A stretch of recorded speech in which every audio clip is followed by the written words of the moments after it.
Hello and welcome back to my channel English Bolviya. I am Dr. Sudekha and today I am going to give you one challenge. Simple and powerful challenge. Speak only English for whole one day. हो, तुम्हाला एक दिवस पूर्णपणे फक्त आणि फक्त इंग्रजीमध्येच बोलायचे आहे. कोणत्याही प्रकारचे ट्रान्सलेशन नाही, कोणत्याही प्रकारची भीती नाही, फक्त तुम्हाला इंग्रजीमध्ये बोलायचे आहे. कोणत्याही प्रकारचे जजमेंट करायचे नाही. आता हे कसं करायचं? तुम्ही म्हणाल आम्हाला फारसं इंग्लिश येत नाही किंवा काही शब्द माहित नाहीत तर काय करायचं, कशा पद्धतीने करायचे, तेच तुम्हाला मी सांगणार आहे की एक दिवसाचं चॅलेंज तुम्ही जर घेतलं तर ते कशा पद्धतीने पूर्ण करायचं आणि त्याचे फायदे काय होणार आहेत हे मी तुम्हाला सांगणार आहे. Let us see how to do it step by step. Start your day with your English thoughts. सकाळी उठल्या उठल्या जे काही तुम्ही विचार करा ते इंग्रजीमध्ये करा. तुम्ही जसे की उठाल तेव्हा इंग्रजी अशा पद्धतीने बोला. I am waking up now. Let me brush my teeth. I am making tea. The sun is bright today. अशा पद्धतीची छोटी छोटी वाक्य जी काय आहेत ती वाक्य तुम्ही तयार करायची आहेत. आता तुम्ही म्हणाल हे फक्त बोलायचंच आहे का? नाही, विचार करताना सुद्धा तुम्हाला तो इंग्रजीमध्येच विचार करायचा आहे. और you can do this another way. तुम्ही हेच गोष्ट थोडीशी वेगळ्या पद्धतीने अशी करू शकता. तुम्ही मिरर प्रॅक्टिसचा वापर करू शकता. आरशासमोर उभं राहायचे आहे आणि म्हणायचे आहे, good morning, I am ready for English challenge today. If you cannot speak them directly, जर तुम्हाला डायरेक्टली बोलता येत नसेल तर 2-3 वाक्य लिहा आणि ती मोठ्याने बोला. Talk to yourself. तुम्हाला स्वतःशीच इंग्रजीमध्ये बोलायचे आहे. तुम्हाला भीती वाटण्याचे काहीच कारण नाही, कारण तुम्ही स्वतःचीच इंग्रजी बोलताय आणि ते दुसऱ्याला काही कळणार नाही. त्यामुळे तुम्ही स्वतःशीच इंग्रजीमध्ये बोला. जसे की I am cleaning the table. Now I will take bath. I am wearing blue dress today. आणखीन एक गोष्ट तुम्ही करू शकता ती म्हणजे तुमच्या मोबाईलची लँग्वेज जर काही तुमची मातृभाषा असेल किंवा मराठी असेल तर तुम्ही ती इंग्रजीमध्ये चेंज करायची आहे आणि त्यामधल्या ज्या काही गोष्टी आहेत त्या इंग्रजीमधली जी काही वाक्य किंवा जे काही शब्द आहेत ते पाहायचे आहेत.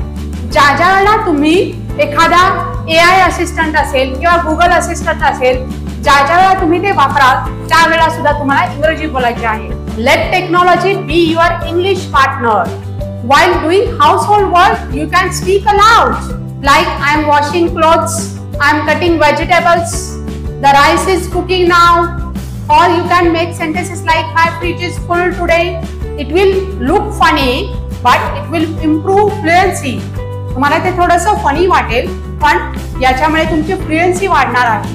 While watching any kind of video in the evening or any other time, you can make sentences like, I like this video, I like this actor.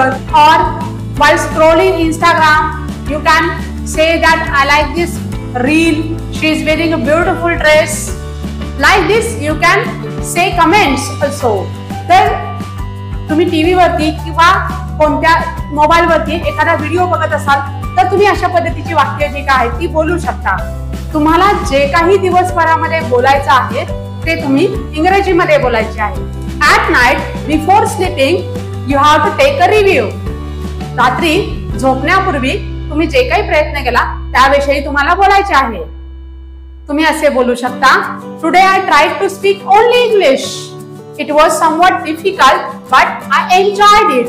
I will continue tomorrow also. तुम्हाला जर हे challenge तुम्हाला चांगलं वाटलं असेल, तुम्हाला आनंदी वाटला असेल करत असताना, तर तुम्ही हे चॅलेंज पुन्हा स्वीकाराल. सगळ्यात महत्वाचं म्हणजे डोंट वरी अबाउट ग्रामर. ग्रामरचा विचार करू नका. एखादा शब्द नाही आठवला तर दुसरा एखादा सोपा साधा शब्द वापरा. पण तुमचं कॉन्व्हर्सेशन, तुमचं जे काही बोलणं जे काय आहे ते कंटिन्यू ठेवा. छोटी छोटी वाक्य तयार करा आणि कोणत्याही पद्धतीचं ट्रान्सलेशन करू नका. इंग्रजीमध्येच विचार करा आणि इंग्रजीमध्येच बोला. So why do this English challenge? What will you get from it? हे चॅलेंज कशासाठी बरं? काय गरज आहे या चॅलेंजची आणि हे चॅलेंज घेतल्यानंतर मला त्याचे काय फायदे होणार आहेत? You will build confidence. तुम्हाला बोलण्याचा कॉन्फिडन्स येईल आणि तुम्ही दररोज प्रॅक्टिस करण्यासाठी एनकरेज व्हाल. You will start thinking in English. तुमचा ब्रेन इंग्लिश मध्ये विचार करायला लागेल. Your hesitation will reduce. तुमचं अडखळणं जे का आहे ते कमी होणार आहे. And the most important is that you will make English a part of your life. English हा तुमच्या जगण्याचा एक भाग बनेल. हे सगळे फायदे तुम्हाला एक दिवसाचं चॅलेंज ज्यावेळेला तुम्ही ऍक्सेप्ट करा त्यावेळेला तुम्हाला ते होणार आहेत. हे सगळे फायदे जर मिळत असतील तुम्हाला तर तुम्ही तयार आहात का एक दिवसाचं चॅलेंज घेण्यासाठी? Even if you make mistake it's okay. तुम्ही चुका करत असाल तरी सुद्धा ठीक आहे. So tell me in the comments, did you take the challenge? तुम्ही चॅलेंज घेतला आहे का? आणि खरंच हे चॅलेंज तुम्ही पूर्ण केलं असेल तर तुमचा काय अनुभव होता हे मला कमेंट बॉक्स मध्ये नक्की सांगायला विसरू नका. Don't forget to like, share and subscribe my channel. Keep practising, keep shining. See you in the next video. Bye bye.